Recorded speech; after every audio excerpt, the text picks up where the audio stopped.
மகரந்த பையின் குறுக்கு வெட்டு தோற்றம். முதல் அடுக்கு புறத்தோல்,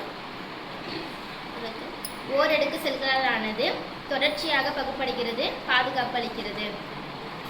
மகரந்த பையின் இரண்டாவது அடுக்கு எண்டோதீசியம், ஓரடுக்கு செல்களால் ஆனது, லிக்னின் அல்லது செல்லுலோஸாலான பட்டைகளை உடையது, நீரிழுஞ்சும் தன்மை கொண்டது, மகரந்த பை வெடிப்பிற்கு உதவுகிறது. வணக்கம். 6வது தொகுதி வலைத்தசை புழுக்கள். உறுப்பு மண்டல அளவிலான கட்டமைப்பு, மூவடுக்கு உயிரி, இருபக்க சமச்சீர், உண்மையான உடற்குழி உடையவை. இதோட தனிப்பட்ட பண்பு கண்டமாகம். எடுத்துக்காட்டு மண்புழு. அனைவருக்கும் வணக்கம். ஃபர்ஸ்ட் பார்த்தோன்னா விலங்குலகத்தின் வகைப்பாடு. முதல் பகுதி ஒரு செல் உயிரி. இதை புரோட்டோசோவான்னு சொல்லுவோம். இது அமீபா பாரமீசியம். எடுத்துக்காட்டு அமீபா பாரமீசியம்.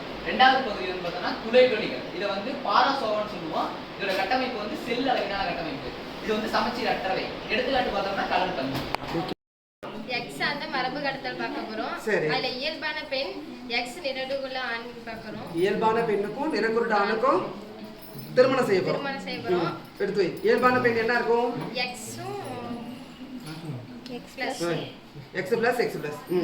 நிறகுருட ஆண் எப்படி இருப்பாங்க? அதுல y சேர்ந்திருப்பாங்க.